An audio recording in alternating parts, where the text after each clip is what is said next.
Dijimos la vez pasada que todas las organizaciones obreras y del movimiento obrero, cuando crecen en tamaño, también desarrollan cierto tipo de diferenciación interna, ¿verdad? Crecen en su número, pasan de tener 100 personas a 200, 300, 400, 500, 1000, etcétera. Y ese proceso de crecimiento implica que va a haber dentro de las organizaciones algún tipo de división del trabajo, ¿verdad? Hay gente que se va a señalar para que se encarguen de organizar otros trabajadores para que entren a la unión, o que editen el periódico de la unión, o que hagan las relaciones públicas, o que coordinen el trabajo del administrar el convenio colectivo, todas las tareas que sea necesario hacer dentro de una organización obrera. Y por lo tanto, dentro de esa división del trabajo va a surgir un sector dirigente de esa unión, que normalmente va a ser un sector, un grupo electo por un tiempo determinado para ocupar esos puestos de dirección. Puede ser un consejo de delegados, puede ser un comité central, puede ser una dirección ejecutiva, un comité ejecutivo, 40.000 vertientes que puedan existir. Y vimos entonces que y esto va a conducir también a que los que ocupen este puesto, más allá de cierto momento, muchos de ellos sean los que en otros países se les llama permanentes, es decir, personas que están destacadas a hacer ese trabajo y reciben un salario para hacer ese trabajo. Ya no están trabajando en la fábrica y en su tiempo libre organizan el sindicato, sino que se dedican full time a organizar el sindicato, ¿verdad? Y vemos que eso puede ser conveniente porque usted pretender editar un periódico que compita con los periódicos de la burguesía, los periódicos comerciales, que sea de buena calidad, que salga regularmente y todo lo demás, es un poco difícil hacerlo en el tiempo libre que usted le quede, después de trabajar 8 horas en la fábrica y trabajar 2 horas más en las tareas domésticas y 1 hora más yendo de ida y de vuelta al trabajo, ¿verdad? Entonces en las 2 horas que le quedan o la 1 hora que le quede, ¿verdad?, hacer ese trabajo, el resultado va a ser muy artesanal. Saldrá un periódico, pero no va a ser un periódico como el que necesitamos. Así que entonces, incluso hay una palabra muy bonita que en algunos países se utiliza para referirse a esas personas que han sido destacadas, ¿verdad?, sacadas del taller por un tiempo por lo menos, para que hagan estas tareas, que es liberados. Se les dice los que están liberados, porque lo que quiere decir eso es que se les ha liberado el trabajo, ¿verdad?, angustioso, agobiante y terrible en el taller, y se les libera para que puedan hacer el trabajo que la organización obrera necesita.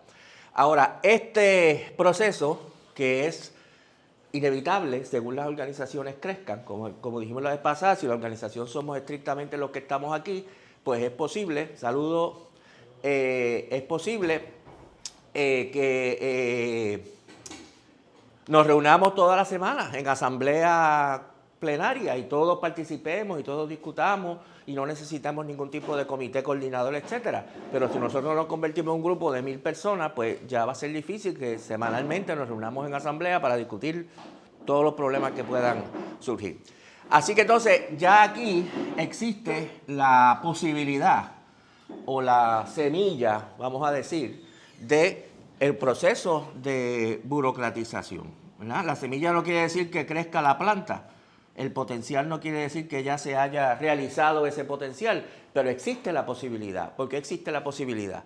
Porque existe la posibilidad de que este sector dirigente, ¿verdad?, si esta es la organización, y aquí tenemos el sector dirigente, los liberados, como hemos dicho,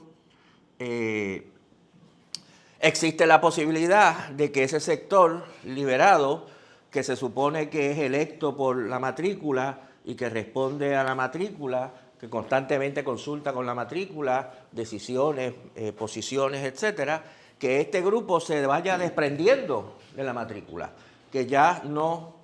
el borrador, no lo pusieron. ¿Verdad? Que se va... Sí, aquí está. Ahí dos.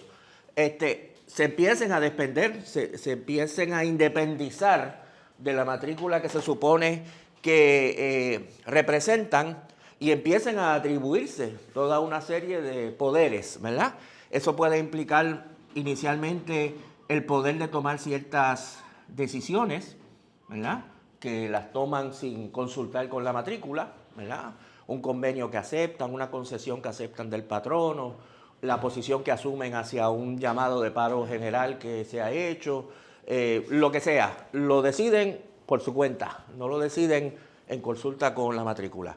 Pero este proceso también puede llevar más adelante a cierto tipo de privilegio material, ¿verdad? Que como dijimos la vez pasada, es un proceso, no es algo que ocurre de un día para otro. Es un proceso de acumulación de privilegios, ¿verdad? Incluso al principio puede que se trate de cosas que son justificables en términos del trabajo que va a realizar. Usted puede decir, un presidente de una unión necesita un automóvil para poder viajar por toda la isla, necesita que se le pague gasolina para que pueda hacer todo ese trabajo, ¿verdad?, etcétera. Así que adquiere un automóvil pagado por el sindicato, ¿verdad? Y todavía pues hay una cierta base material para poder hacer eso, pero puede que más adelante ese automóvil se convierta en un automóvil de lujo, ¿verdad?, que no necesariamente es necesario para hacer el trabajo que se supone que haga. Y puede que más adelante también se le pague una cantidad de dieta, porque como tiene que reunirse con los patronos alrededor de la isla, pues tiene que invitarlos a almorzar o lo que sea, y para poder pagarle la cuenta, ¿verdad? Y se van acumulando una serie de privilegios materiales que pueden tener estas personas. Y puede llegarse ya al momento en que estas personas, de diferentes maneras, básicamente se apoderan de esos puestos, ¿verdad? Se perpetúan en esos puestos, precisamente porque quieren mantener esos privilegios, ¿verdad? Y esa posición en la que están dentro de la Unión. Ese proceso es lo que llamamos el proceso de burocratización de una organización obrera, que aquí estamos cogiendo el ejemplo de un sindicato, pero como hemos visto también puede ocurrir en un partido que venga de la clase obrera, etcétera. Ese es el proceso de burocratización. Y como dijimos, es un proceso, ¿verdad? No es que uno de un día para otro una organización se burocratice, y también es un proceso que tiene gradaciones, ¿verdad? Puede haber una organización completamente democrática y una organización en que la burocracia lo controla todo, es una burocracia corrupta, son unos gángsters que lo que hacen es robarse el dinero de la Unión y liquidar a cualquiera que venga a retar su poder. Y puede haber muchas gradaciones intermedias, ¿verdad?, de burocracias que tienen una cantidad más modesta de privilegios, que no son tan represivas como otras burocracias, ¿verdad? Hay muchas gradaciones. Vimos que en ese sentido es algo distinto a la diferencia de clases, ¿verdad? Usted es burgués, usted es capitalista o no es capitalista, ¿verdad? Usted es obrero asalariado o no es obrero asalariado. Es una división muy, muy tajante, ¿verdad? Si una persona es un burócrata o no es un burócrata, ¿verdad?, y qué nivel de burocracia exhibe, ¿verdad?, es una cosa mucho más graduada, como hemos señalado. Así que cuando nosotros utilizamos el término burocracia, como dije la vez pasada, no nos referimos a la manera cotidiana que se usa esa palabra. La palabra burocracia por lo general se asocia con mucho papeleo, mucho trámite, ¿verdad? Usted dice, el proceso de matrícula en la UPR es muy burocrático, ¿verdad? Usted quiere decir que es muy complicado, hay muchas oficinas, etcétera. Eso es lo que quiere decir burocracia en este sentido. Aquí burocracia es básicamente lo opuesto de democracia, ¿verdad?, o de participación. Es lo que el proceso de burocratización es un proceso de pérdida de democracia dentro de las organizaciones obreras. Debo decir, que no lo dije la vez pasada, que yo estoy cogiendo ejemplos, por supuesto, del movimiento obrero, pero este proceso también puede ocurrir en cualquier otra organización de algún sector oprimido o explotado, ¿verdad? Una organización feminista compuesta por mujeres para defender los derechos de las mujeres se puede burocratizar, igual que una organización obrera, ¿verdad? Puede generar una dirección de la organización feminista que se independiza de su matrícula, que empieza a tomar posiciones por su cuenta, que tienen unos salarios por ser dirigentes de la organización feminista, y se burocratiza, ¿verdad? Lo mismo puede pasar con una organización antirracista, con una organización antifascista, con lo que sea, ¿verdad? Pero estamos claros, por supuesto, cogiendo el ejemplo de las organizaciones obreras. Y habíamos visto, como dije la vez pasada, que esto ocurre, Habíamos visto entonces la situación contradictoria en que se encuentra la burocracia obrera. Vamos a sacar aquí el término liberado, vamos a poner aquí la burocracia. Habíamos visto que se encuentra en una situación contradictoria que siempre tenemos que tomar en cuenta. Uno es, la burocracia no puede permitir la democracia obrera. Si la burocracia permite que los trabajadores y trabajadoras participen realmente en la organización del movimiento, pues se acaba su control burocrático. Así que su privilegio burocrático depende de que ellos son los que controlan las decisiones. Pero a la misma vez, la burocracia no puede permitir, ¿verdad? Por este caso, no quiere movilización ni participación, ¿verdad?, de las bases, porque eso amenaza su participación, su control burocrático. Pero por otro lado, ¿verdad?, la burocracia tampoco puede permitir que el patrono y que el capitalista destruya la unión, ¿verdad? Si el capitalista o el patrono destruye la unión, pues entonces la burocracia ya no tiene unión que dirigir, ¿verdad? Se queda sin base, desaparece. Así que la burocracia está en una situación contradictoria que tiene que movilizar lo suficiente, tener suficiente apoyo de la gente y capaz de movilizarla para evitar que el capital destruya la unión, pero a la misma vez no puede movilizarla tanto que amenace su dirección de la unión, ¿verdad? Así que la burocracia tiene que manejar esos dos elementos y si no los maneja, se pone en peligro su privilegio. Como yo les dije la vez pasada, ahora mismo hay una situación muy interesante en Estados Unidos que el presidente Trump ha declarado sin efecto, ha dejado sin efecto, como si no existieran, los convenios colectivos de más o menos 700,000 trabajadores del gobierno federal. 700,000 trabajadores del gobierno federal que tenían un convenio colectivo administrado por su unión, ya no tienen convenio colectivo. La unión está ahí pintada en la pared porque ya no tiene convenio colectivo que... La mayoría de esas uniones están muy burocratizadas y esos burócratas ahora están en el dilema de qué van a hacer, ¿verdad? Movilizan a la base para que no desaparezca la unión o dependen exclusivamente de llevar casos a los tribunales, etcétera, que desgraciadamente es lo que están haciendo para tratar de detener a Trump. Bueno, así que entonces ahí es más o menos lo que habíamos señalado. Habíamos visto, como dije, que esto no solo pasa en las uniones, sino que pasa también en los partidos que surgen de la clase obrera. Dime. Sí, cuando la burocracia es muy rígida, ¿verdad?, o muy problemática, eso puede incentivar que la multitud se divida y funde una. Eso puede pasar, y ahorita podemos entrar en esa situación. Recuérdamelo. Hemos visto una ilustración de este proceso que hemos dicho en el caso de Puerto Rico, ¿verdad? Voy a repetirlo y añadir algunos datos que no dije la vez pasada, porque ahora tenemos un poquito más de tiempo. En Estados Unidos, antes de la guerra hispanoamericana, mucho antes, había surgido un movimiento obrero importante, sobre todo de los trabajadores diestros, una federación que se llamaba la American Federation of Labor. Y la American Federation of Labor era como dije, una federación de organizaciones obreras que muy temprano desarrollaron unas grandes burocracias, ¿verdad? Eran uniones obreras bastante burocratizadas, con burocracias bastante conservadoras, ¿verdad? Habíamos visto que la burocracia busca su ideal, ¿verdad? Su situación ideal es lograr una coexistencia pacífica con el patrono, ¿verdad? Es que el patrono respeta la unión y nosotros respetamos al patrono, establecemos un convenio, el patrono no trata de romper la unión, nosotros no cuestionamos la autoridad del patrono y todos felices, ¿verdad?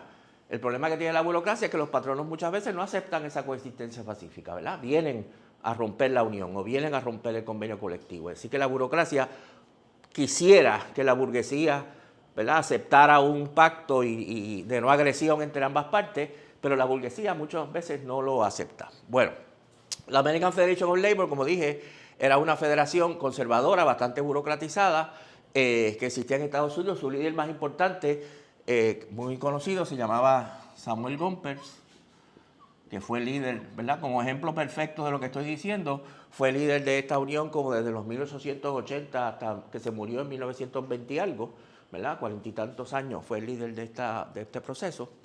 Y vimos que justo después de la invasión americana en Puerto Rico, surgieron muy rápidamente, es interesante lo rápido que surgen, organizaciones obreras importantes. La más importante era la Federación Libre de Trabajadores, que crece aceleradamente en los primeros años después de 1900, con la mala pata que desde muy temprano la Federación Libre de Trabajadores se vincula a la American Federation of Labor, ¿verdad? Y que por lo tanto, bastante rápidamente también la FLT genera su propia pequeña burocracia, ¿verdad? Su líder más conocido era Santiago Iglesias. Y esto ayudado por las condiciones del país, que ahorita las vamos a repasar, que ayudaban también al proceso de burocratización. Y vimos que en 1915 la FLT crea su propio partido político, el Partido Socialista, ¿verdad? El Partido Socialista, que es un partido creado directamente por la FLT y por la clase trabajadora. Cuando aquí hablamos de un partido obrero, no estamos hablando de un partido que se declaraba obrero o de intelectuales que estaban en simpatía con la clase obrera o lo que fuera. Eran obreros, ¿verdad? Esto era un partido que estaba dirigido por tabaqueros, por tipógrafos, por carpinteros, por albañiles, por barberos, por un montón de gente que era gente trabajadora, ¿verdad? Iglesias, por ejemplo, originalmente era carpintero. Y vimos entonces que el Partido Socialista muy rápidamente también tiene un éxito muy grande en el terreno electoral. Elige alcaldes, elige legisladores a nivel nacional, representantes y senadores, etcétera. Y es un partido que también bastante rápidamente desarrolla un liderato bastante burocrático, ¿verdad? Sin que quite que tenía un apoyo tremendo dentro de la clase trabajadora, porque por algo podía elegir a todas estas personas. Y que los privilegios de esta burocracia eran unos privilegios que hoy consideraríamos muy modestos, ¿verdad? Eran privilegios comparados con la miseria tremenda en que vivían los trabajadores en términos generales.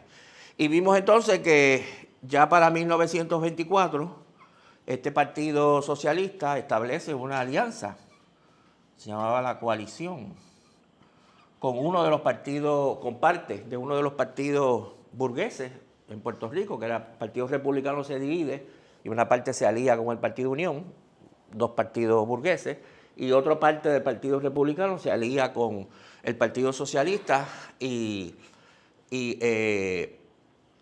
forman la coalición. En 1932 la coalición gana las elecciones, ¿verdad? Y, por ejemplo, Santiago Iglesias acaba siendo de aquí en adelante comisionado residente en Washington, ¿verdad? Pasó de un obrero del taller, ¿verdad? Carpintero, etcétera, a comisionado residente en Washington. Y un evento importante en 1934, cuando hay una huelga en la caña muy importante, este liderato de la FLT, del Partido Socialista, firma un convenio con los patronos que los trabajadores rechazan y continúan la huelga no solo contra los patronos, sino contra su propio liderato, ¿verdad? Una clara demostración de que había habido un divorcio entre las bases obreras y su liderato, ¿verdad? Que llega hasta el punto en que rompen, ¿verdad? Y se rebelan en contra de su propio liderato. Ahí va a surgir la idea de algunos sectores de que quizá lo que tenemos que hacer aquí es crear otras uniones. Estas uniones de la FLT están muertas, hay que crear unas uniones nuevas, ¿verdad? En los Estados Unidos esa idea había surgido mucho antes. Por ejemplo, la American Federation of Labor, había mucha insatisfacción de muchos sectores con su burocracia y su conservadurismo. Y en 1905, por ejemplo, surge otra corriente sindical o otra central sindical que se llamaba la Industrial Workers of the World, que todavía existe, la obreros industriales del mundo, que se construye en oposición a la American Federation of Labor, que quieren crear un sindicalismo distinto, paralelo al de la American Federation of Labor. No me entro en esta historia ahora porque no acabamos, ¿verdad? Si después tienen preguntas, pues podemos hacer eso. Así que este fenómeno de la burocracia, ¿verdad?, no es una cuestión secundaria y no es una cuestión ajena a nuestra historia, porque buena parte de nuestra historia obrera tiene que ver con este fenómeno de la burocracia. Como yo dije la vez pasada, en el 34 se crea el Partido Comunista, que también se crea como una alternativa al Partido Socialista, ¿verdad? Como una concepción de que el Partido Socialista ha abandonado la defensa de la clase trabajadora, hay que crear un nuevo partido que defiende a la clase trabajadora, y se crea un partido que se llama comunista porque se asocia al movimiento comunista internacional que había nacido poco antes, en el 17, 19, por ahí, con la Revolución Rusa. Y como vamos a ver, esa Revolución Rusa va a tener en su interior, de manera muy dramática, este proceso de burocratización que va a afectar de nuevo a la situación de Puerto Rico, ¿verdad? Así que, aunque vamos a hacer un desvío bastante grande ahora, irnos muy lejos, a Rusia, pero al final de la historia volveremos a Puerto Rico por este camino. Bueno, así que entonces entro ahora en lo que añadí unas cositas aquí de la vez pasada, pero lo que viene siendo lo nuevo de hoy. Como hemos dicho, simplificando un poco, este proceso de burocratización ocurre en los sindicatos, o puede ocurrir, que es la organización típica más elemental de la clase obrera, en los partidos obreros, surgidos de la clase trabajadora, y puede surgir también en los estados, ¿verdad? Como dijimos la vez pasada, añado de nuevo, este fenómeno de los partidos burocratizados es bien interesante y bien importante. Buena parte de los partidos políticos más importantes del mundo hoy son partidos surgidos de la clase obrera, que atravesaron algún proceso de burocratización. El partido gobernante ahora en España se llama el Partido Socialista Obrero Español, ¿verdad? Es un partido que viene de la clase trabajadora, como dice su nombre. El partido gobernante en Inglaterra es el Partido Laborista, viene de la clase trabajadora. El partido gobernante en Brasil es el Partido de los Trabajadores, viene de la clase trabajadora. El partido gobernante en Chile es el Partido Socialista Chileno, viene de la clase trabajadora, ¿verdad? Y así usted puede ir uno de los dos partidos importantes en Alemania es el Partido Socialdemócrata Alemán, que viene de la clase trabajadora, ¿verdad? Así que muchos de los partidos políticos más importantes hoy en día vienen de las organizaciones obreras, pero han atravesado ese proceso de burocratización. Por eso es que le digo que este fenómeno de la burocratización es fundamental para entender la política mundial del siglo XX y lo que va del siglo XXI. No basta con hablar de la burguesía y la clase obrera, o los capitalistas y la clase obrera, porque está ese otro elemento metido ahí, ¿verdad?, que es el de las burocracias obreras, que no podemos dejar fuera del panorama. Bueno, habíamos dicho entonces que esto puede pasar en los sindicatos, puede pasar en los partidos y puede pasar en los estados creados por la clase obrera.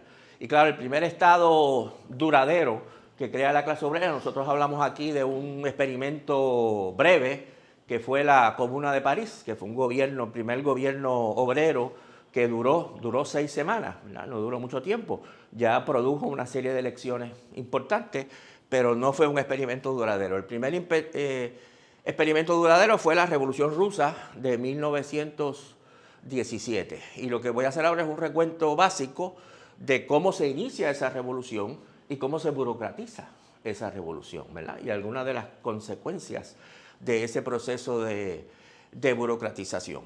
Y añado que si bien el marxismo había aportado ya algunos elementos que voy a mencionar al final al estudio de la burocracia antes de este proceso, es en reacción a este proceso que se desarrolla la teoría marxista de la burocracia, ¿verdad? Hemos dicho muchas veces que la teoría marxista no sale de la cabeza de ningún genio, sale de la experiencia, ¿verdad?, que se vive. Así que la agudeza y las consecuencias del proceso de burocratización en Rusia es lo que va a llevar a que cristalice, ¿verdad?, una teoría marxista de la burocracia en el cual No el único, pero la figura más importante es Trotsky. Bueno, como habíamos dicho ya en otras ocasiones, la Revolución Rusa tuvo una especie de ensayo inicial, que fue la Revolución de 1905, en contra del zar. Ustedes saben que Rusia en esta época era todavía una sociedad bastante atrasada política y económicamente. No había democracia burguesa como la hemos definido aquí, no había elecciones, ni parlamento, ni asamblea nacional, ni nada por el estilo. Había todavía una aristocracia, había un rey, el zar, que gobernaba efectivamente, no era simplemente una figura simbólica. La mayoría de la población era campesina, no era obrera y urbana. Era un país relativamente atrasado con respecto a Europa. Y en 1905 hay una gran movilización, una gran huelga general en contra del zar, tratando de tumbar el gobierno del zar, y surge, como habíamos dicho antes, en esa revolución por primera vez una estructura que en Rusia se le conocía como los soviets, que en español serían los consejos, ¿verdad? Que es que los trabajadores en las diferentes fábricas que están en huelga eligen una dirección democrática para dirigir la huelga, ¿verdad? El consejo de huelga de la fábrica tal o de la fábrica más cual, y esos consejos a su vez empiezan a centralizarse, ¿verdad? Es decir, eligen no solamente el comité de la fábrica específica, sino que eligen delegados a un comité de toda la ciudad, ¿verdad? De todas las fábricas de la ciudad, ¿verdad? Así que surgen los soviets en diferentes lugares y esos soviets a su vez eligen un soviet, por ejemplo, de la ciudad, de la capital, que son, como dije, delegados electos de las diferentes fábricas, inicialmente para dirigir la huelga, para coordinar la huelga, pero rápidamente empiezan a tomar muchas otras atribuciones, ¿verdad? No solamente dirigir la huelga, sino, por ejemplo, determinar quién puede entrar a la ciudad o quién no puede entrar, quién puede transitar por aquí, quién no puede transitar por allá. Se empieza a convertirse en protogobierno, ¿verdad?, de la ciudad. Bueno, pero esa experiencia, ¿verdad?, el ejército y la represión destruyen esos soviets, desaparecen. Pero en 1917, en el contexto de la terrible situación provocada por la guerra, hay una nueva huelga general, una nueva gran movilización, y en este caso la movilización es tan grande y tan fuerte que obliga a que el zar abdique, ¿verdad? Que el zar abandone el trono, se derriba el gobierno zarista. Y entonces surge a la misma vez lo que se llamaba el gobierno provisional,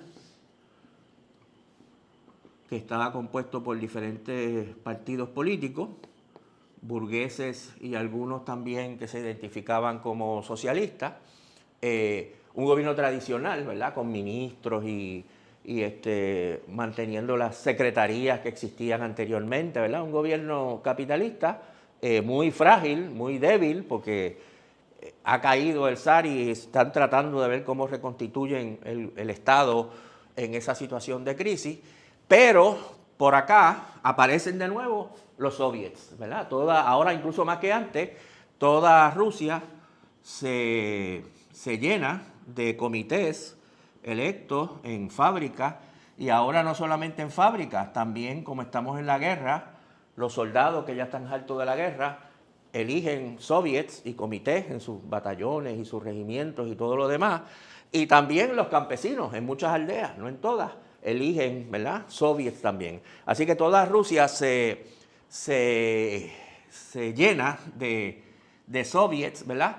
Y ahí durante una serie de meses, desde febrero hasta octubre de 1917, es un periodo fascinante, hay una situación de poder dual, ¿verdad? Que hay dos estructuras que básicamente las dos aspiran a gobernar a Rusia. Está el gobierno provisional que dice nosotros somos el gobierno y hay que obedecer los dictámenes del gobierno provisional, y están los soviets donde no todo el mundo, los soviets están divididos, aquí hay muchos partidos de diferentes tipos, alguna gente que está en los soviets dice sí, tenemos que organizarnos como soviets pero apoyar el gobierno provisional, que es el gobierno legítimo, pero hay otros que plantean que no, que los soviets se deben convertir en el gobierno de Rusia, ¿verdad? Que los soviets deben ser el nuevo gobierno del país y que lo que hay que hacer con el gobierno provisional es eliminarlo y convertir a los soviets en el gobierno de Rusia, un gobierno de consejos obreros.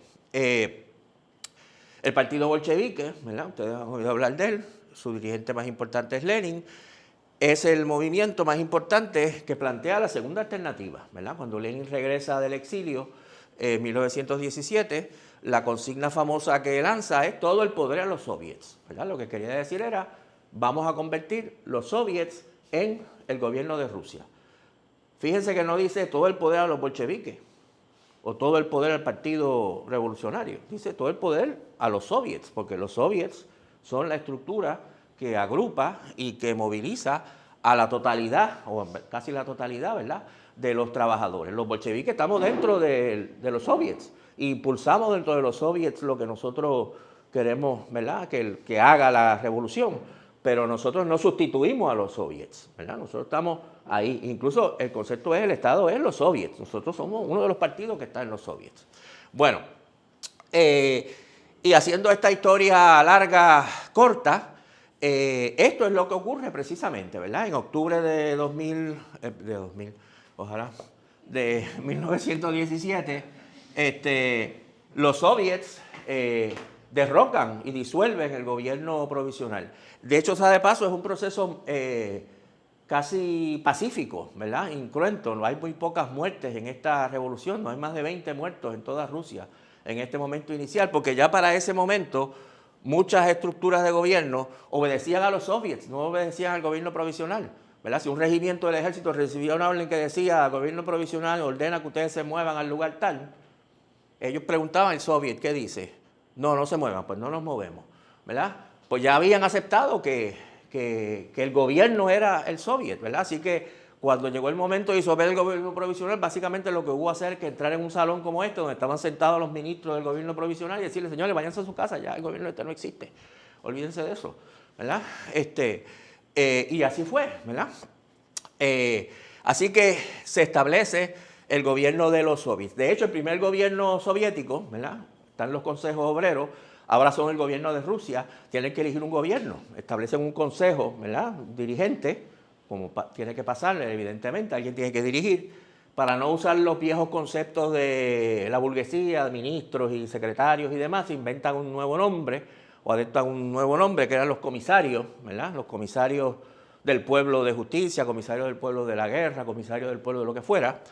El primer gobierno soviético es un gobierno que tiene más de un partido, no son los bolcheviques únicamente. Había otro partido que se llamaba el Partido Socialista Revolucionario, que se había dividido en dos, uno que apoyaba la revolución y otro que no, y los que la apoyaban son parte del gobierno inicial, ¿verdad?, después de la toma del poder de los soviets. Bueno, hasta ahí todo chévere, ¿verdad? Revolución obrera, democracia obrera, elección de los delegados en los soviets. La gente tiene derecho a revocar esos delegados si no les gusta cómo están funcionando. Los trabajadores están movilizados y participando en todo este proceso.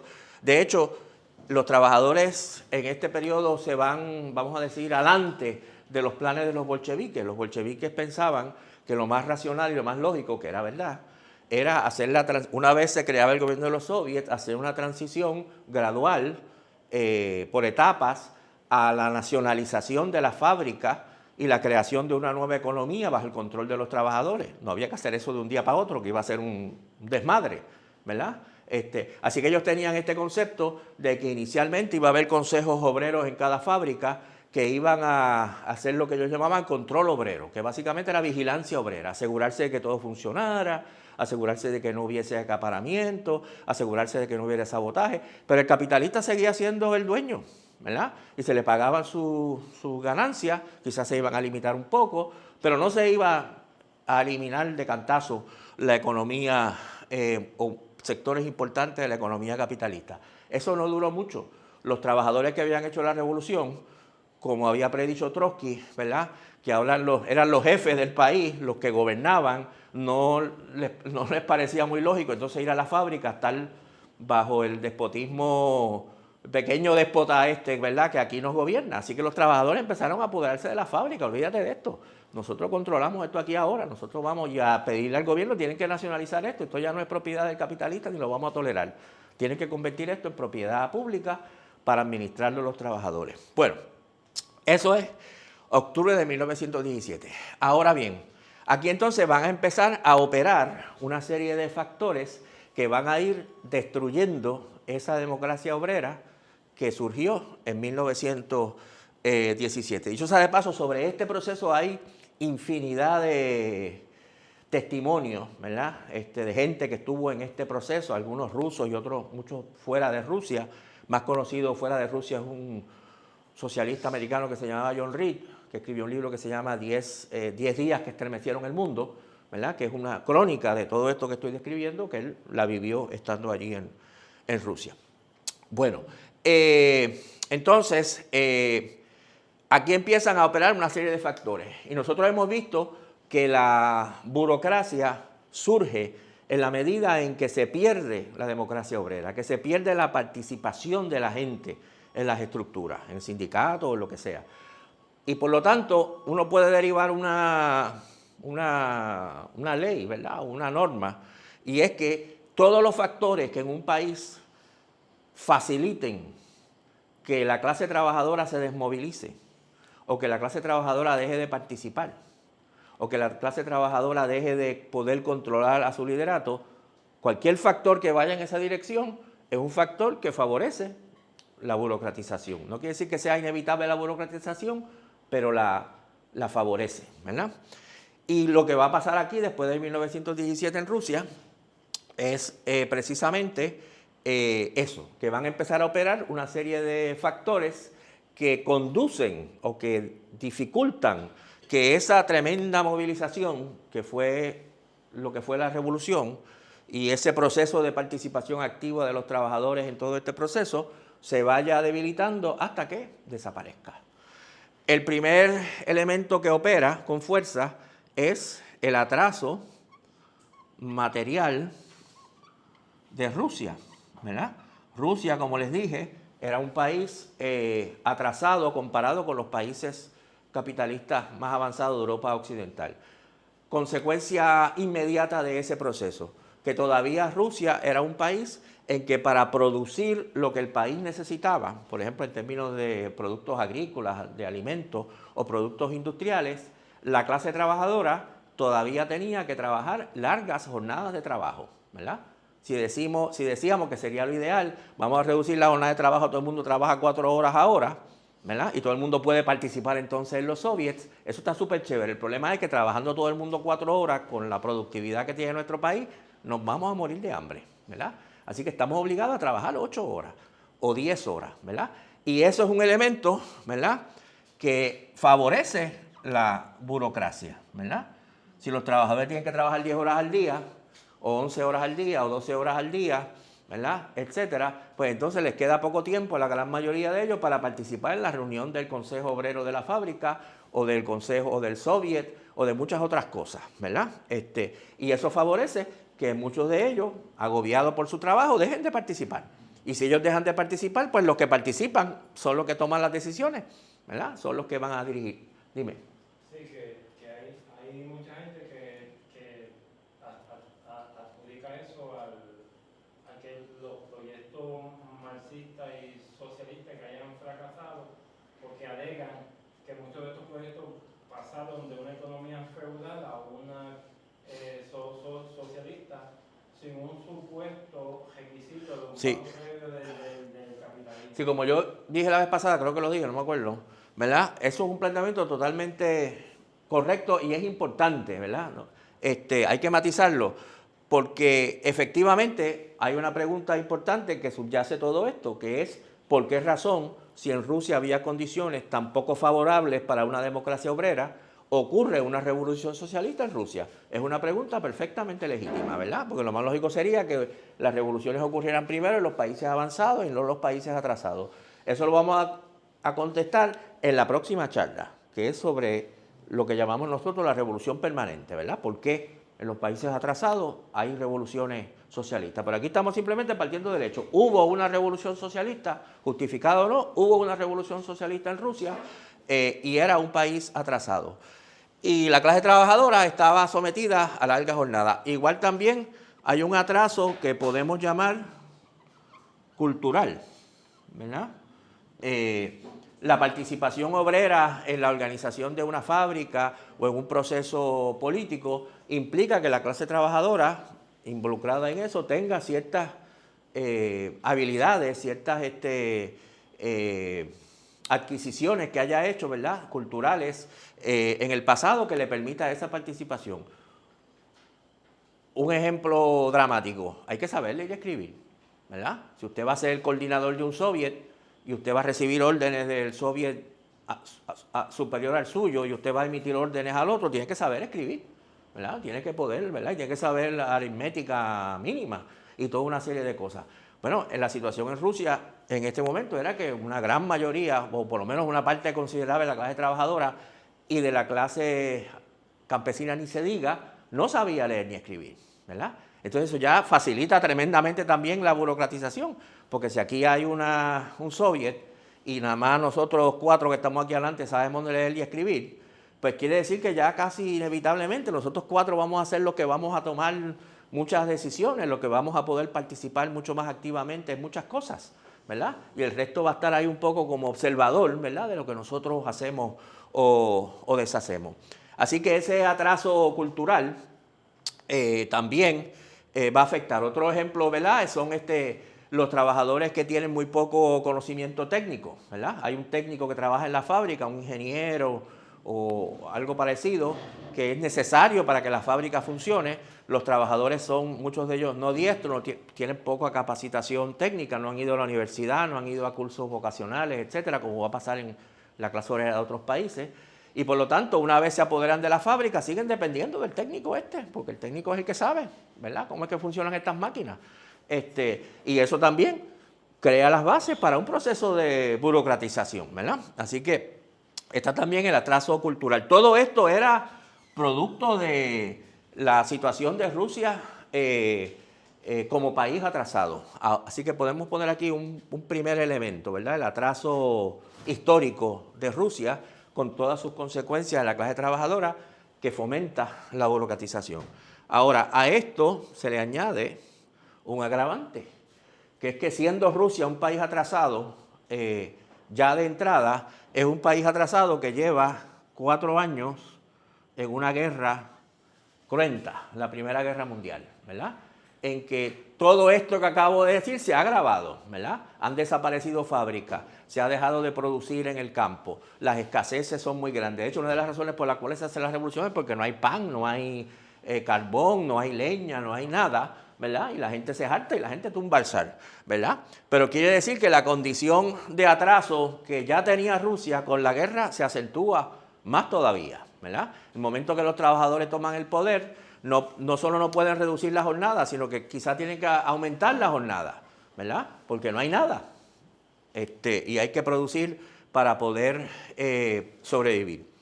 Y a esto se va a añadir un tercer elemento, que es que si bien la burguesía y el imperialismo, es decir, las burguesías extranjeras, no pudieron evitar la toma del poder de los soviets y fue un proceso casi no violento, eso no quiere decir, como nosotros discutimos cuando hablamos del Estado y la revolución, que la burguesía se resigna y dice, bueno, perdimos el poder político y económico en Rusia, así que pues no se puede hacer nada.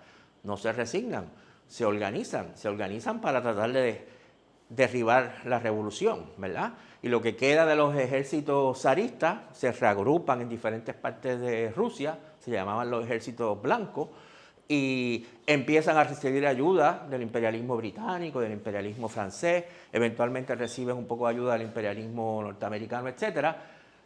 A lo que voy a que entonces se da un proceso de guerra civil, ¿verdad? La violencia no viene en el momento de la revolución, que triunfan los soviets, viene durante la guerra civil, ¿verdad? En que vienen todos estos ejércitos blancos a tratar de destruir la revolución. Esa guerra civil empieza en 1918, más o menos en el verano, y dura hasta principios de 1921. Así que son 3 años de guerra adicionales a los destrozos de la guerra, ¿verdad?, de la Primera Guerra Mundial. Y es una guerra terrible, ¿verdad? No hay otra manera de describirla, y que tiene una serie de consecuencias terribles sobre la clase trabajadora. Por ejemplo, durante la Guerra Civil, muchas fábricas donde estaban organizados los trabajadores dejan de funcionar. No hay materias primas, no hay electricidad, no hay nada, ¿verdad? Y puede haber una fábrica ahí con 500 trabajadores que dejó de funcionar. Y si la fábrica dejó de funcionar, el Soviet también dejó de funcionar, porque los trabajadores no se van a reunir, ¿verdad?, para organizar una fábrica inexistente. Así que eso debilita tremendamente la situación. Hay un sector grande de la clase trabajadora que abandona las fábricas, ¿verdad? En la ciudad no hay comida, literalmente no hay comida. La única manera de comer es irse al campo, ¿verdad? Irse con la familia de la que habían venido en algún momento, irse a la aldea, irse a otro sitio. Así que el tamaño de la clase obrera literalmente baja, ¿verdad? Grandísimamente, ¿verdad? Muchos trabajadores abandonan sus puestos de trabajo porque ya no están produciendo nada, porque sus salarios no les permite comprar nada, y se van. Eso debilita tremendamente la clase trabajadora. Fíjense que todo esto tiene el efecto de reducir la participación de la gente en las estructuras que se habían creado cuando la revolución. Un tercer elemento es que ahora el gobierno obrero, el gobierno socialista, necesita funcionarios de todo tipo, ¿verdad? Gente que se ocupe de los diferentes departamentos del gobierno, el ejército, ¿verdad? Porque para enfrentar el ejército blanco se crea un ejército revolucionario, el ejército rojo, para pelear contra eso, pero el ejército rojo necesita soldados, ¿verdad? Y necesita comandantes, y necesita capitanes, y necesita tenientes, ¿verdad? Etcétera.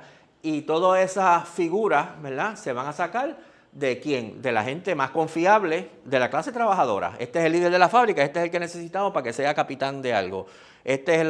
La compañera es una líder de aquí, de los trabajadores aquí, esta la necesitamos para que esté en la comisión de ayuda a las familias obreras, ¿verdad? Y se van a ir sacando de todos los talleres y de todos los lugares gente para que ocupen, ¿verdad?, diferentes puestos en el gobierno, ¿verdad? Pero eso quiere decir que en la base de la clase trabajadora se están sacando la gente más consciente, la gente más comprometida, ¿verdad? Porque eso es lo que uno necesita en el otro lugar.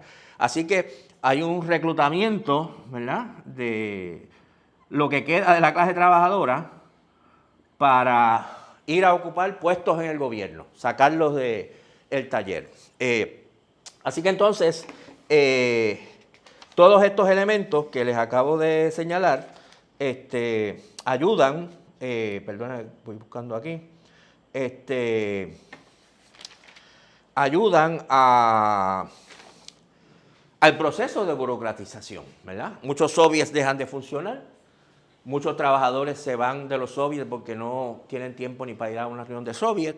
Muchos de los trabajadores más comprometidos con la revolución, más conscientes, ya no están en el soviet porque están ocupando algún puesto de gobierno, ¿verdad?, en algún sitio.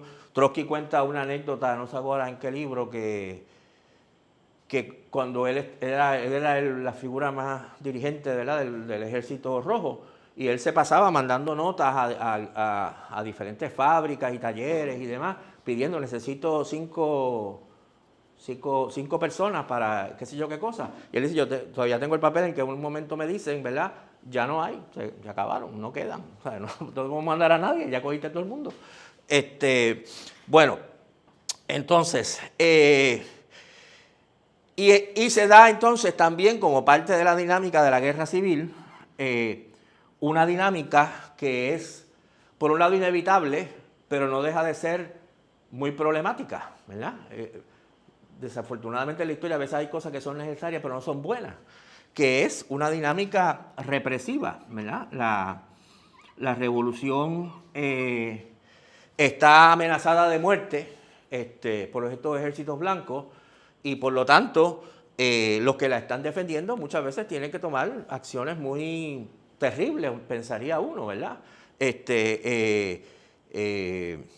Fusilar gente que está en contra de la revolución y cosas de esa naturaleza que no tienen, ¿verdad?, no no fomentan una actitud democrática, ¿verdad? Y una manera democrática de resolver los problemas y las contradicciones. Quizá el caso más importante, por ejemplo, es la relación con los campesinos. La revolución y las ciudades necesitan alimentos para sobrevivir, si no, no pueden sobrevivir.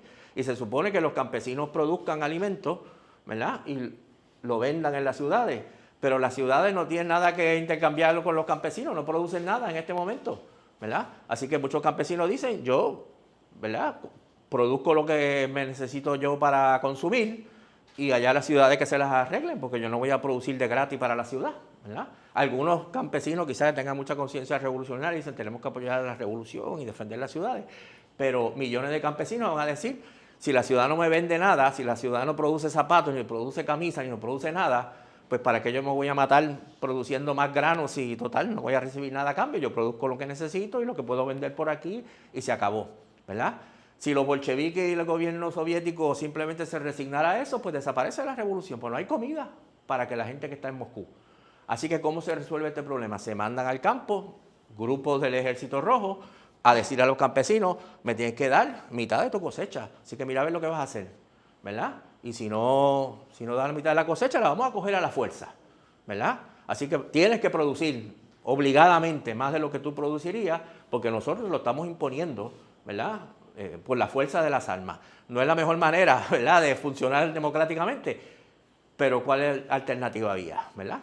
Así que es una situación trágica y todo esto que estoy describiendo aquí fomenta, ¿verdad?, que efectivamente los soviets dejen de funcionar, la democracia obrera deje de funcionar, la participación de la gente deje de funcionar y las decisiones políticas en Rusia se concentren cada vez más en un grupo relativamente pequeño, ¿verdad?, que es ya la semilla de la burocracia soviética.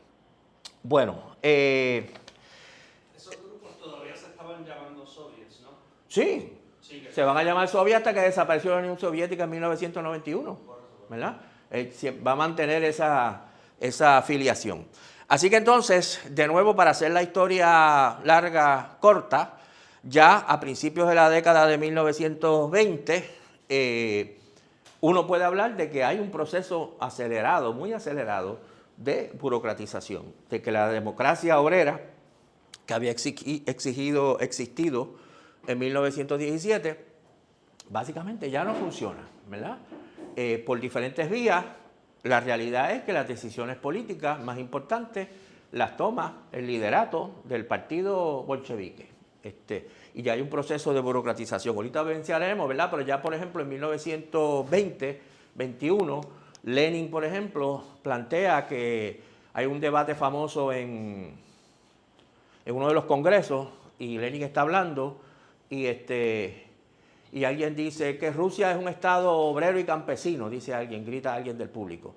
Y Lenin dice, Rusia es un estado obrero y campesino con deformaciones burocráticas, porque él se empieza a dar cuenta, ¿verdad?, de que este estado que ha surgido de la revolución y que ha salido de la guerra civil no es el estado que él, ¿verdad?, había pensado al principio. Y todo su último año y medio de su vida, que lo mencionaré al final, está dedicado casi obsesivamente a este tema de la burocracia, ¿verdad?, de que hemos creado un estado que nosotros mismos no lo controlamos, ¿verdad? En un momento dado él usa la frase de nosotros, esto es un barco y nosotros estamos en el timón y pensamos que nosotros somos los que controlamos para dónde va el barco, pero realmente es la burocracia la que controla a dónde va este barco. Bueno, así que entonces todo este proceso conduce a que efectivamente ya a mediados de la década del 20 podamos hablar de que en Rusia se ha consolidado una burocracia que es la que, voy a borrar todo esto,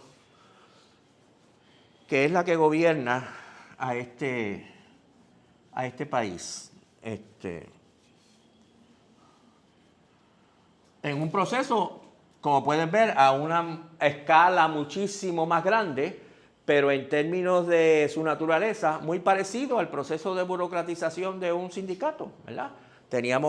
Ahora es un estado completo y un estado grandísimo, ¿verdad?, en que la población se suponía que se gobernaba a sí misma a través de consejos obreros, pero ahora es una burocracia la que se apodera del poder político en este país. Y aplican todas las cosas que hemos dicho antes, no las voy a detallar todas de nuevo, ¿verdad? Pero la burocracia no empieza de un día para otro. No es que había democracia obrera perfecta y la semana siguiente allá había burocracia. Es un proceso evolutivo, ¿verdad? De degeneración burocrática hasta que cristaliza esta burocracia que tiene unos privilegios y que los quiere mantener.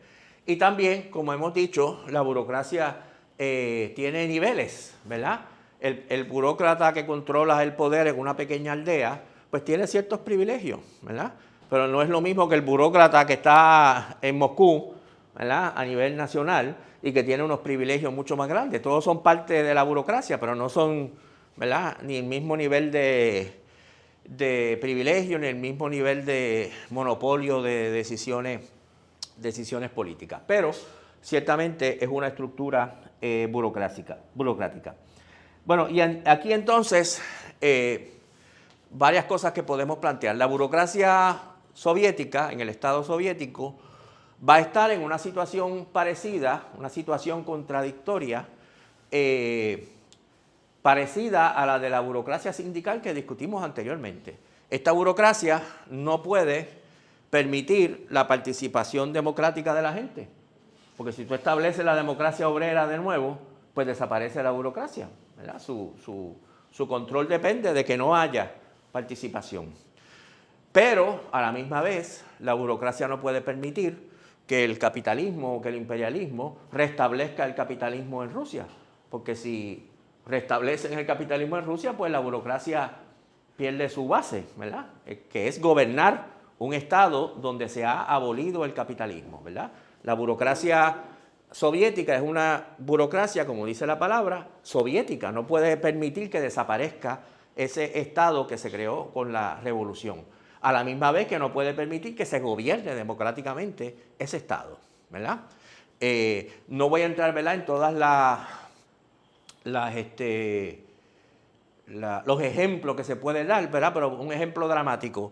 Cuando en junio de 1941, Hitler invade Rusia, ¿verdad?, al comienzo de la Segunda Guerra Mundial, y tiene la evidente intención de restaurar el capitalismo en Rusia, ¿verdad? La burocracia soviética encabezada por Stalin, ¿verdad? Yo había dicho que Stalin es como la figura que representa este proceso de burocratización, lucha y moviliza, ¿verdad?, al país para detener a Hitler, ¿verdad?, y para evitar la victoria de Hitler, ¿verdad? Y defienden a la Unión Soviética. La defienden porque la burocracia, sus raíces están en la economía soviética, ¿verdad? Si Hitler invade y restablece el capitalismo, desapareció Stalin y desapareció la burocracia soviética, ¿verdad?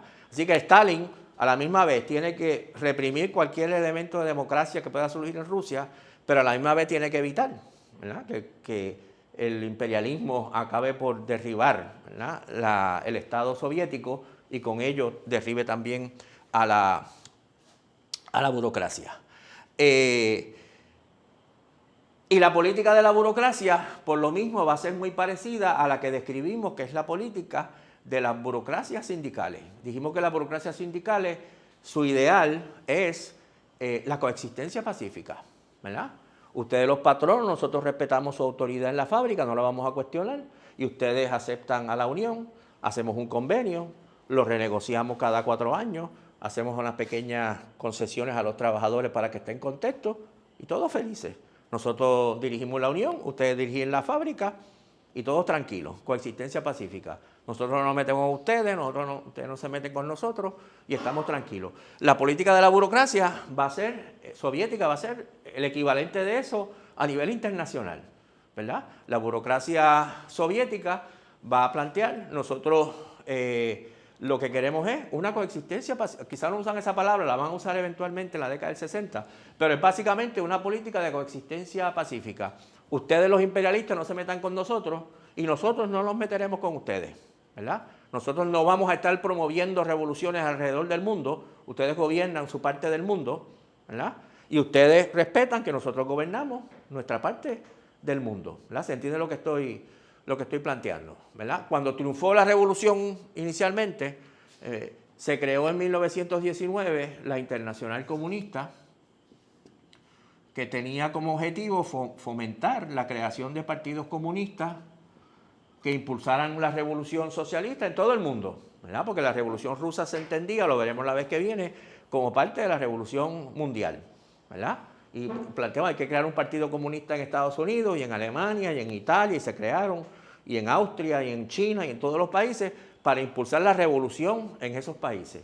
La burocracia va a ir abandonando esa política, ¿verdad? La burocracia quiere tener buenas relaciones con el gobierno burgués, por ejemplo, en China, o con el imperialismo norteamericano. Y la burocracia sabe que si anda provocando revoluciones, ¿verdad? En Cuba, vamos a decir, por ejemplo, pues eso va a provocar, ¿verdad?, una reacción muy antisoviética de parte del gobierno americano.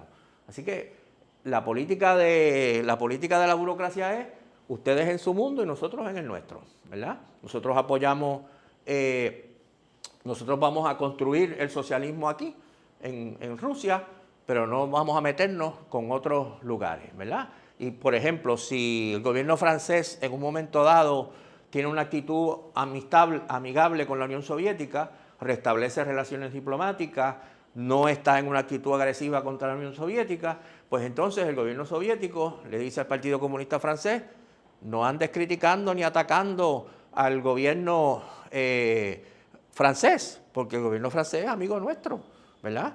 Si ustedes andan jodiendo la paciencia en Francia, pues el gobierno francés se va a venir en contra de nosotros, ¿verdad? Y nosotros no queremos pelea con nadie, ¿verdad? La teoría que engloba esta política es una teoría que elabora Stalin, que se llama la política del socialismo en un solo país, ¿verdad? Que la palabra lo dice, ¿verdad? Ya no es la revolución mundial lo que nos interesa, nosotros vamos a construir socialismo en Rusia. Y lo que queremos es tener buenas relaciones con otros países que no vengan a interrumpir la construcción del socialismo en Rusia. Y subordinan la revolución en otros países, la burocracia, a mantener su control dentro de Rusia, ¿verdad? ¿Estamos claros? Así que entonces, esta va a ser una de las consecuencias internacionales del proceso de burocratización en Rusia. Bueno, adelantándome un poco a lo que voy a decir más adelante, aquí es que uno puede coger, por ejemplo, de nuevo, la historia de la burocracia en Puerto Rico, ¿verdad? Porque nosotros habíamos dicho que aquí había existido la FLT, que se burocratizó, el Partido Socialista, que se burocratizó también, y en 1934 se funda el Partido Comunista, ¿verdad? De hecho, se fundan dos, pero no voy a complicar la historia. Se funda un Partido Comunista que está afiliado a la Internacional Comunista y que va a seguir las directrices que vienen de la Internacional Comunista, ¿verdad? Y, por ejemplo, entonces, este partido es un partido pequeño, pero que tiene una presencia importantísima en el movimiento obrero, que precisamente por el descontento con la FLT que había a finales de la década del 30, empiezan a surgir una serie de uniones nuevas. Una es la Asociación de Choferes, que organiza a los choferes de carros públicos y de guagua. Otra es la Unión de Trabajadores de la Construcción, que es un sector importante. Otra es la Liga de Desempleados, que estaban organizados en esa época en Puerto Rico. Esas tres uniones, por ejemplo, estaban dirigidas por dirigentes importantes del Partido Comunista, ¿verdad? Juan Sáez Corales, ¿cómo que se llamaba el de esta unión? Ahorita me acordaré. La asociación de choferes era Alberto Sánchez. Y en 1940, la unión de los muelles, trabajadores de los muelles, era la UDEM y otra que era la NMU, que era una organización americana, también estaban dirigidas por gente del Partido Comunista. En la Unión de los Muelles era muy destacado el organizador, que era César Andreu Iglesias. Y estas uniones crean en 1940 una nueva central sindical que desafía a la FLT y la desplaza bastante rápidamente, que se llama la Confederación General del Trabajo.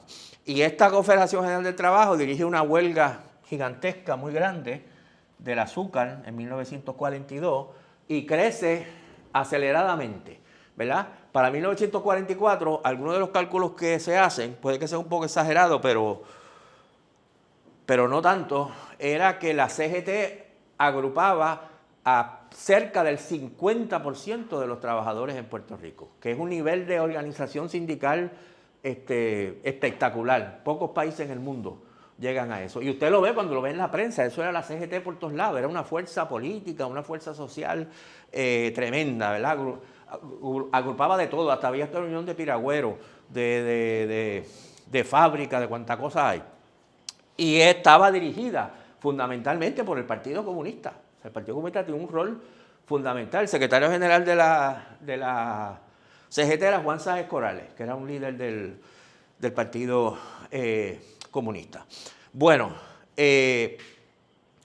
pero durante esos años la Internacional Comunista impulsaba la política de lo que llamaban el Frente Popular Antifascista, que era que todos los partidos comunistas del mundo tenían que apoyar a los gobiernos imperialistas democráticos que estaban en lucha con el fascismo, ¿verdad? Nadie disputa que había que luchar contra el fascismo, pero hay una diferencia entre luchar contra el fascismo y otra cosa es decir, apoyamos acríticamente al gobierno de Roosevelt, ¿verdad?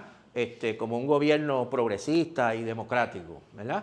Y en el caso de Estados Unidos, de Puerto Rico, eso implicaba que el Partido Comunista tenía que apoyar al Partido Popular, que había surgido en 1938, ¿verdad? Al Partido Popular como representante de los, y así mismo lo decían, de los intereses de los trabajadores, de los campesinos y de los intelectuales de Puerto Rico. Entonces el Partido Comunista, en vez de construir su propia base y su propia base política, plantea, vamos a organizar la CGT, pero políticamente hay que apoyar al Partido Popular.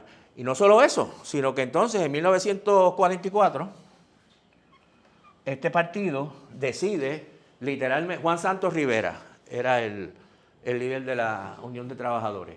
Todavía mi cerebro estaba buscando eso por ahí. Y porque es que viene ahora un documento, ¿verdad? En 1944 el Partido Comunista, usted puede leer el documento que lo justifica, que se llama Puerto Rico ayer, hoy y mañana, que lo firma Juan Santos Rivera, que era un líder importante del Partido Comunista. Literalmente dice ese documento, para no entorpecer el trabajo del Partido Popular, que representa en este momento los intereses del pueblo puertorriqueño, disolvemos el Partido Comunista. O sea, entonces usted dice, un partido que dirige la clase obrera de un país prácticamente, dice, me disuelvo para no entorpecer el trabajo del Partido Popular, ¿verdad? Y en 1945, un año después, el Partido Popular impone su liderato dentro de la... ¿verdad? Porque la política era, nosotros dirigimos la CGT, el Partido Popular que dirige la política, y estamos en alianza, ¿verdad? 1945, Muñoz Marín, que no es bobo, dice, tenemos que apoderarnos de la CGT, no podemos seguir, ¿verdad? Dejándole este espacio a esta gente, y dividen la CGT, tratan de imponer un liderato popular en la CGT se divide, se rompe y se descalabra todo, ¿verdad? Pero todo eso ocurre gracias a la política de la burocracia soviética, ¿verdad? El camarada Stalin es el que impone esa política desastrosa en Puerto Rico. Por eso es que le decía que lo que está pasando en Rusia y lo que Stalin estaba imponiendo al movimiento obrero internacional no es una cosa que esté por allá en Rusia, ¿verdad? Es una cosa que afecta a todos los países del mundo donde haya partidos comunistas importantes, en China, en Chile, el país que usted quiera, en Cuba, en España, ni se diga, y la pequeña, incluso la pequeña isla de Puerto Rico, ¿verdad? Se ve muy afectada por la política de la burocracia soviética. Bueno, entonces para concluir, jóvenes, sobre el fenómeno de la burocracia, no tengo tiempo aquí porque acabaríamos, ¿verdad?, estableciendo, ¿verdad?, cubriendo demasiado tiempo. Después de la Segunda Guerra Mundial, el gobierno soviético derriba, ¿verdad?, el Ejército Rojo ocupa buena parte de Europa, Europa Oriental, y derriba allí el capitalismo burocráticamente, pero lo derriba, ¿verdad? En 1949 triunfa la Revolución China, etcétera. No voy a entrar en esa historia en este momento, pero sobre todos estos países entonces ha habido, ¿verdad?, mucho debate entre los marxistas, y con eso voy a terminar. Algunos, perdón un momentito. Ok. Algunos van a plantear y van a insistir en la idea de que la Unión Soviética, bajo la burocracia, bajo Stalin o bajo sus herederos después de la muerte de Stalin en 1953, seguía siendo socialista, ¿verdad? Están los partidos comunistas y sus herederos, que todavía algunos de ellos plantean que en la época de Stalin la Unión Soviética era socialista, ¿verdad? Que los trotskistas se pasan hablando de la burocracia, pero era socialista, ¿verdad? Yo creo que eso va en contra de todo lo que uno puede ver, ¿verdad?, lo que ocurre en estos países. Dicho sea de paso, ustedes saben que una de las objeciones que siempre se hace al socialismo es que ha generado dictaduras, gobiernos de partido único, gobiernos autoritarios. Nosotros, por lo menos, no negamos ese hecho. Es una realidad. Eso fue lo que pasó en Rusia y lo que pasó en otros lugares. Lo que pasa es que nosotros analizamos eso como producto del proceso de burocratización, no es producto del socialismo, es producto de la burocratización, que también el marxismo puede explicar muy claramente, ¿verdad? Por lo menos pienso yo. Pero algunos van a plantear que Rusia tendría que ser socialista. Había 40.000 maneras de refutar esto. Yo creo que una de las más evidentes es el hecho de que, como ustedes saben, en 1991, 92, se restauró el capitalismo en Rusia. Rusia ya no es un estado lo que era antes, ahora es un país capitalista, ¿verdad? Y se privatizó todas las empresas que había, o las empresas más importantes que había en Rusia. Entonces, eso plantea un problema para los que dicen que Rusia era un país socialista, porque si uno dice, y habría que sacar conclusiones muy pesimistas, una clase trabajadora que tomó el poder en 1917 y luego de 70 años de supuestamente gobernar a Rusia, de ser la clase que gobierna, de ser la clase que controla. Tenemos un gobierno obrero en Rusia, socialista, con trabajadores que por 70 años han sido dueños del Estado y de la economía, y los trabajadores son los que mandan, y entonces de un día para otro, porque a quien les dice que el capitalismo es más próspero, más simpático, abandonan todo eso, dejan que les quiten las fábricas, dejan que les quiten el gobierno y todo lo demás, ¿verdad? Habría que concluir que la clase trabajadora tiene muy poca, ¿verdad? Si después de 70 años de gobernar se retira de la historia y deja que vuelva a la burguesía, pues ahí se puede tener muy poca fe en la capacidad, ¿verdad?, de gobernar de esta clase. La razón por la cual esta clase permite que todo esto pase es que hace tiempo había dejado de identificarse con el Estado soviético. Hace tiempo no era dueña de las fábricas, efectivamente, ni controlaba nada en Rusia. Estaba desorganizada, atomizada, odiaba ese gobierno burocrático, ¿verdad? Y por lo tanto, cuando ese gobierno burocrático se descompone, ellos no se sienten aludidos, ¿verdad?, en términos de que nos van de que estamos perdiendo nuestro gobierno, porque no lo veían como su gobierno. Todavía hay organizaciones, Puerto Rico hay una, que defiende, ¿verdad?, reivindica esa idea, ¿verdad?, de que la Unión Soviética bajo Stalin y sus herederos era en algún modo socialista. Me parece que es una posición equivocada. Hay otra posición, que es la posición que plantea que cuando se da el proceso de burocratización, lo que ocurre en Rusia es una restauración del capitalismo, ¿verdad? Y se habla, por ejemplo, de capitalismo de Estado, ¿verdad?, que hubo una revolución, los trabajadores tomaron el poder, pero perdieron el poder político, y ahora tenemos entonces la restauración del capitalismo. Ya desde la década del 20 se restauró el capitalismo en Rusia. El problema con esa teoría es que no exhibe la sociedad rusa ninguna de las características que nosotros hemos discutido, que son las características del capitalismo, ¿verdad? Por ejemplo, en el capitalismo, una empresa produce para el mercado y produce para el mercado para obtener una ganancia. Y cuando obtiene esa ganancia, la reinvierte, ¿verdad? Y si lo que produjo e iba a vender no resultó en la ganancia esperada, pues altera, ¿verdad?, su producción de acuerdo a eso. Y puede que, por ejemplo, entre otras cosas, por los vaivenes del mercado, tenga que despedir trabajadores, ¿verdad?, o contratar más trabajadores, etcétera. Así no funcionaba la economía soviética, ¿verdad? La economía soviética podía haber una fábrica, y las hubo, que producían pérdidas, ¿verdad?, un año, y el año que viene les daban de nuevo el presupuesto y funcionaron por pérdida por 40 años, ¿verdad? Esas empresas funcionaban con pérdida por 40 años.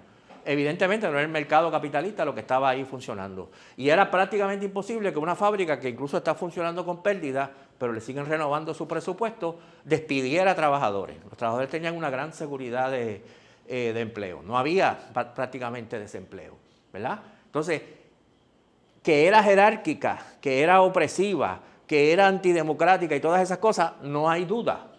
Pero no era capitalismo, ¿verdad? Capitalismo es una forma específica de dominación, no es cualquier forma de dominación. Y aquellas economías no funcionaban con las reglas del capitalismo. Como decía a veces Mandel, ¿verdad?, un poco cínicamente, ¿verdad? Además, lo más importante es, una manera de refutar esto es encontrar algún capitalista del mundo que piense que su clase está en el poder, ¿verdad? ¿Verdad? Cuando alguna gente decía en Cuba hay capitalismo de Estado, y Mandel decía, búsquenme algún capitalista cubano que diga que en Cuba hay capitalismo, ¿verdad? No lo vas a encontrar, los capitalistas cubanos están en Miami. Así que capitalismo de Estado tampoco es. Otra teoría que se va a impulsar va a ser la teoría de que la burocracia es una nueva clase dominante, ¿verdad? Igual que existió la clase feudal que dominó, o los esclavistas que dominaron, o la clase capitalista que dominó, o la clase obrera que esperemos que gobierne en algún momento. Aquí ha surgido una nueva clase que no es ninguna de esas, que es la burocracia, que es una nueva clase. El problema con esa teoría es que no logra explicar, ¿verdad?, de qué consta esa nueva forma de producción, esas nuevas relaciones de producción que corresponderían a esa clase, ¿verdad? Es una nueva clase que gobierna una economía planificada, que es lo que hace falta para la transición al socialismo, y que introduce dentro de esa economía planificada todo tipo de desbarajuste, desbalance y complicación, ¿verdad? Que no logra crear algo que sea mínimamente coherente. Incluso usted lo ve ideológicamente, algo que estaba mencionando ahorita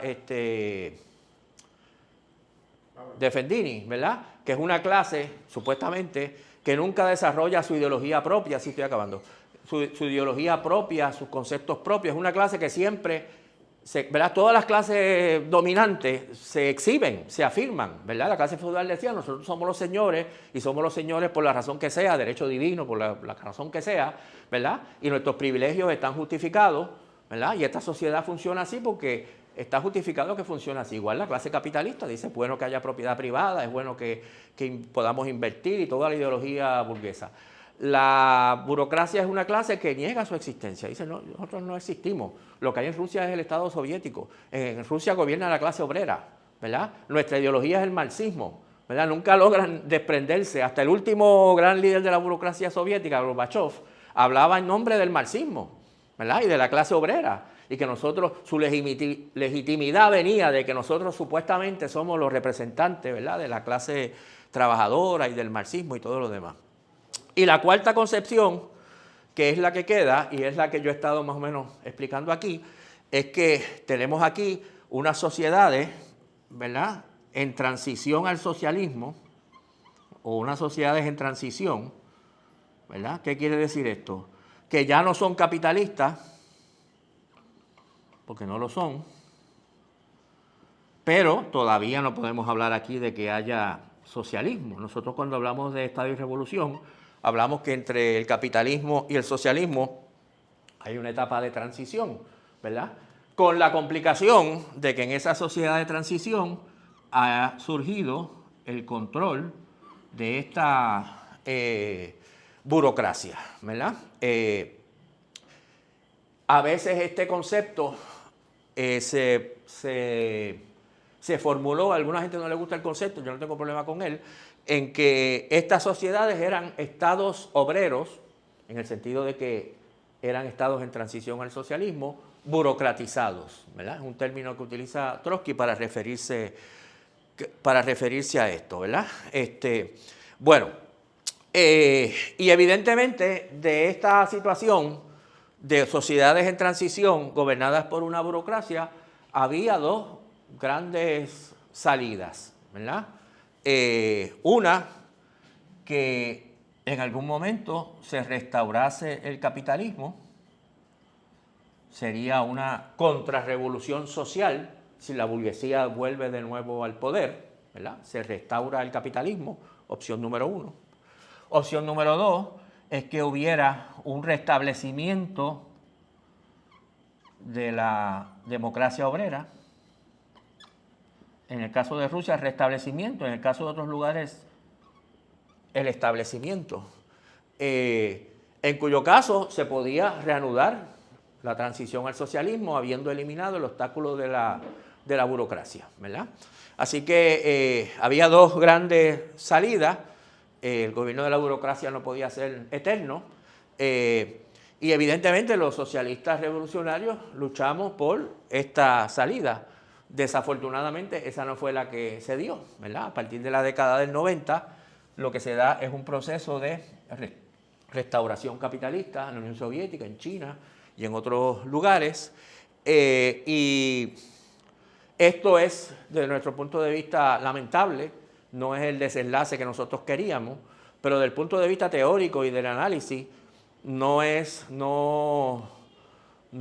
debilita nuestra teoría, porque corresponde, ¿verdad?, a una de las alternativas que nuestra teoría planteaba que era posible. Ya tengo que terminar porque no me queda más tiempo, pero como dije, el marxismo, un dato importante, ¿verdad?, que hay que recordar, es que el marxismo, por lo menos la corriente de marxismo con la que Democracia Socialista se identifica, no esperó a 1991, cuando se descalabró la Unión Soviética, para descubrir que había un proceso de burocratización y que había, ¿verdad?, y toda esta situación, porque desde 1923, ¿verdad?, existió la oposición de izquierda, encabezada por Trotsky. Después, del 26 al 27, la oposición unificada. Después del 27 en adelante, la oposición de izquierda internacional.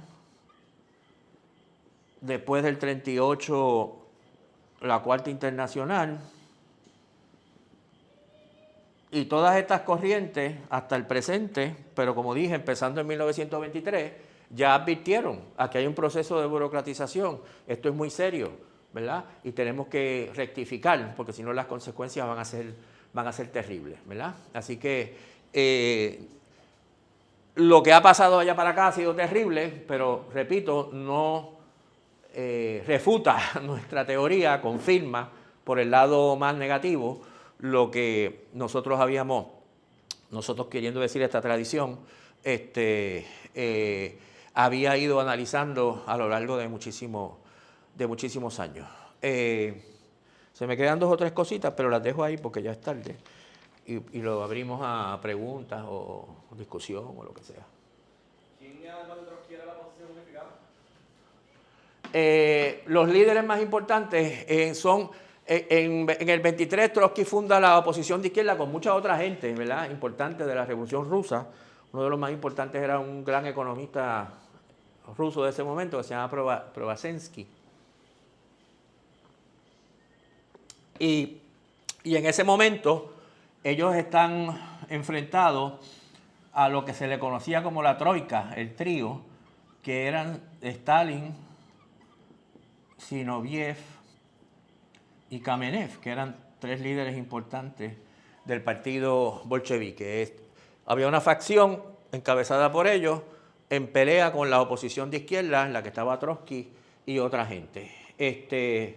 Ellos logran derrotar en las reuniones, congresos y asambleas a la oposición de izquierda, pero en 1926-27, Zinoviev y Kamenev, ellos mismos se dan cuenta de que el proceso de burocratización y de control de poder político de parte de Stalin y otra gente es cada vez más terrible y evidente, y rompen con Stalin, y entonces se unen a Trotsky en la oposición unificada. O sea que la oposición unificada incluía a los que estaban en la oposición de izquierda, más gente que a ese momento habían estado con Stalin, y se unen en la oposición unificada. Ahí es toda una batalla adicional que termina con la derrota de la oposición de izquierda unificada, el exilio interno de Trotsky, ¿verdad? Y más adelante, pues entonces Trotsky empieza a crear una red internacional de oposición al estalinismo. A quien le interese esta historia, hay varias biografías buenas de Trotsky que andan por ahí. La clásica es de Isaac Deutscher, que es en 3 volúmenes, pero es muy interesante. Se llama El profeta armado, el profeta desarmado y el profeta desterrado. La segunda, El profeta desarmado, es precisamente sobre este proceso de burocratización y la lucha contra él. También está la autobiografía del mismo Trotsky, que dedica bastante espacio a ese proceso, que se escribe justo al final de ese proceso, como en 1929, que se llama Mi vida, muy interesante. Y más adelante hay una biografía nueva de Trotsky, más reciente, ya tiene como 10 años, algo así, de un escritor francés que se llama Jean-Jacques Marie. Esa se consigue por ahí, Fondo de Cultura la publicó, que ese es un solo volumen, y también, ¿verdad?, cuenta muchos aspectos de esta historia. Pero eso es lo que es la... Zinoviev y Kamenev están con Trotsky en esa... Al fin y al cabo, ellos deciden romper. Cuando son derrotados a la posición de izquierda unificada, ellos después de un poco tiempo se reconcilian con Stalin, ¿verdad? Como muchos otros también, y Stalin les paga el favor fusilándolos en los juicios de 1938-39, ¿verdad? Una de las manifestaciones más terribles del proceso de burocratización es que Stalin, ¿verdad?, en la medida que va quedándose con todo el poder de decisión en esa época, ¿verdad? Este es el periodo más brutal del gobierno burocrático, la época de Stalin, pues él liquida literalmente, físicamente, a todo el liderato que había hecho la Revolución Rusa, ¿verdad? Zinoviev, Kamenev, Bukharin, Radek, Trotsky, lo manda a matar hasta en México. Todo el liderato de la Revolución Rusa, Stalin lo mata, ¿verdad? A los que dicen que hay una continuidad, ¿verdad?, entre el leninismo y el liderato de Lenin y Stalin, ¿verdad? Una de las demostraciones de que eso es falso es que uno liquidó al otro, ¿verdad? Hay un río de sangre, como decía, creo que lo dice Mandel, ¿verdad?, entre uno y otro. ¿Y a qué yo venía con todo esto? Lo dejo ahí. Ajá. La pregunta es, regresando al inicio. Ajá, sí. ¿Cuáles municipios fueron los que tuvieron alcalde del Partido Socialista? Ahí tendría que chequear, pero había muchos que estaban en la zona este y sureste de Puerto Rico. Municipios como... Bueno, Arecibo fue el primero. Pero en la época de gloria del Partido Socialista eran básicamente los municipios... Muchos de ellos eran en la zona este. Yabucoa, Humacao, hay que chequear Naguabo, puede que Carolina, etcétera. Eran municipios que tenían la particularidad de que eran municipios cañeros, que tenían muchos votos de trabajadores de la caña, pero eso era cierto en toda la isla. Ahí se combinaba también con que había una fuerte tradición tabaquera, que era un sector importante de la clase obrera de aquella época, que la industria del tabaco era bien importante en Caguas, Gurabo, Junco, toda esa zona central este, y ahí pues había mucha fuerza del partido. A veces yo digo que en Puerto Rico ha habido como una polarización. En el oeste de Puerto Rico siempre ha sido muy fuerte el independentismo,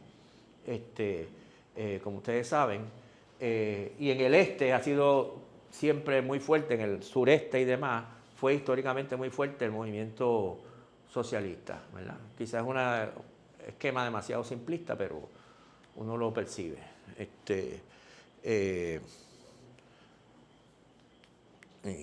La familia mía, por ejemplo, es de Yabucoa, Naguabo, Patillas, toda esa zona, y hay varias figuras de mi familia que eran de algún modo u otro más o menos. Por ejemplo, mi mamá tenía un tío que se llamaba Epifanio Fis, que era tabaquero y era legislador del Partido Socialista, ¿verdad? Mi mamá me dice cuando yo era niña, mi mamá nació en 1929, todavía está viva. Ella me dice cuando yo era niña, en la década del 30, por ejemplo, pues las primeras veces que yo escuché hablar de Lenin y de Trotsky, de todas estas cosas, era en casa del tío mío, que, ¿verdad? Que esas cosas se hablaban y se discutían.